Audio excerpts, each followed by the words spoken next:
கடுகு போடுங்க.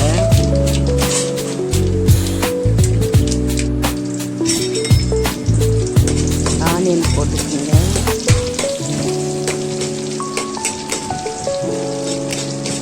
நல்லா வதக்குங்க. பொன்னிறமாக வரணும்.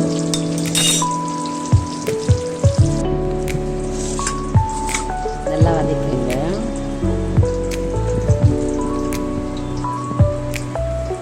இப்போ நான் தேங்காய் வச்சுருக்கேன். சின்ன வெங்காயம், கொஞ்சம் சீரகம் போட்டுக்கோங்க.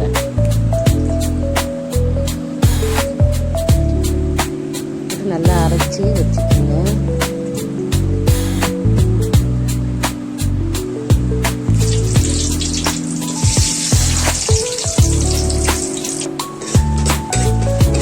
நல்லா வதக்கட்டும்.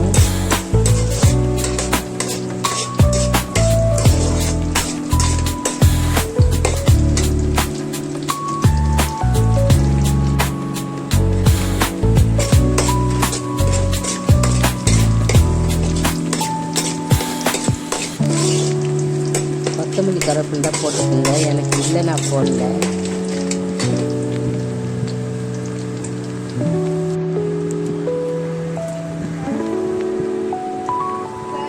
மூணு தக்காளி அரைஞ்சி வச்சுருக்கேன். 3 தக்காளி போட்டுக்கோங்க. நம்ம தேங்காய் ஊற்றுறதுனால தக்காளி கம்மியாக போடலாம், பிரச்சனை இல்லை.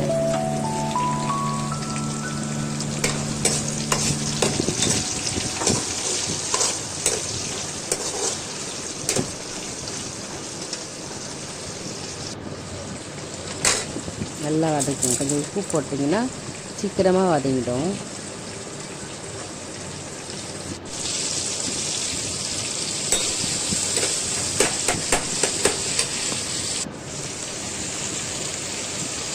மஞ்சாத்தூள் போட்டுக்கோங்க. கொஞ்சம் சீக்கிரமாக தக்காளி வெங்காயம் நல்லா குழன்னு வந்துடும்.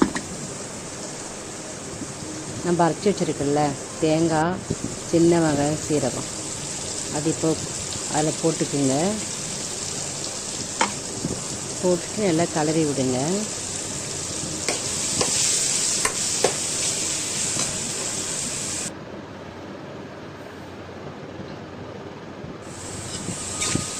நல்லா வதக்குங்க. மிளகாத்தூள் போட்டுக்குங்க.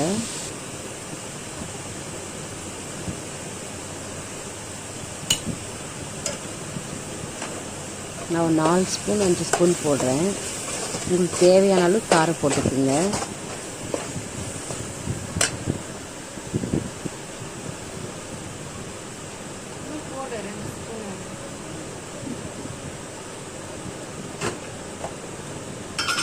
புளி கரைச்சி வச்சுருக்கு இல்லைங்களா, அதை இப்போ ஊற்றிக்குங்க.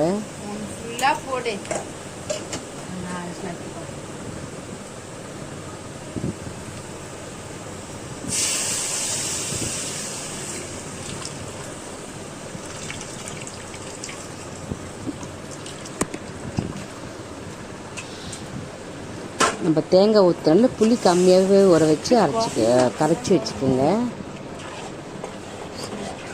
தேங்காய் ஊற்றினா புளி அதிகமாக சேர்த்துக்கணும்.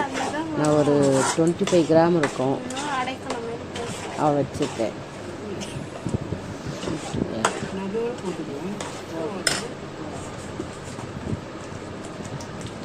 தேவையான அளவு தண்ணி ஊற்றிக்குங்க.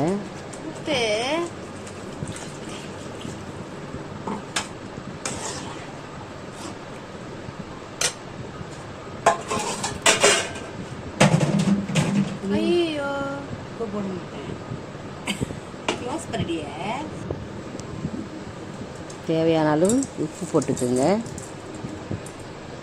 கல் உப்பு போட்டால் நல்லாயிருக்கும். நான் கல் உப்பு வந்து ரேஷன் கடையில் வாங்குவேன், நல்லாயிருக்கும். நீங்களும் வாங்கிக்கோங்க.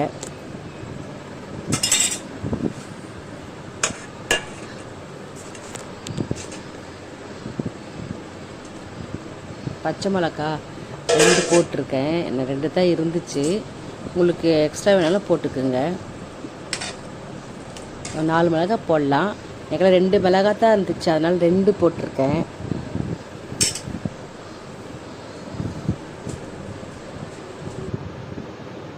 நல்லா மூடி கொதிக்கட்டும். அப்புறம் கொதிச்சுட்டு திறந்து காமிச்சிருக்க பாருங்கள். மேலே எண்ணெய் மாரி நல்லா வந்துச்சு. ஸோ சாரி,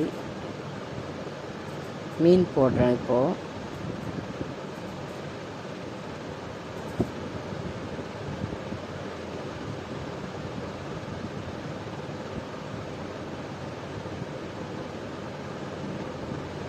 நல்லா கொதிச்சது இல்லை, மீன் போட்டுக்குங்க.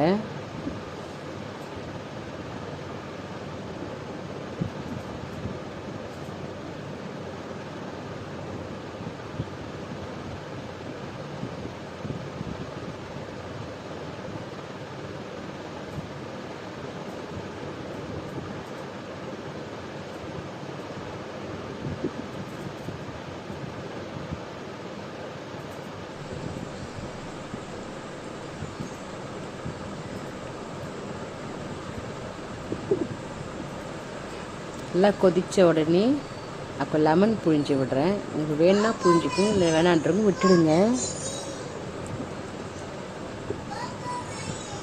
அந்த என்ன செஞ்சாலும் கொஞ்சம் மீன் கவுச்சி அடிக்கல, அது இல்லாமல் இருக்கும். இப்போ தேங்காய் ஊற்றுந்தே வராது, இருந்தாலும் நான் எப்போவும் விடுவேன். அதுமாரி நான் விட்டுருக்கேன். உங்களுக்கு விருப்பம்னா விடுங்க, இல்லை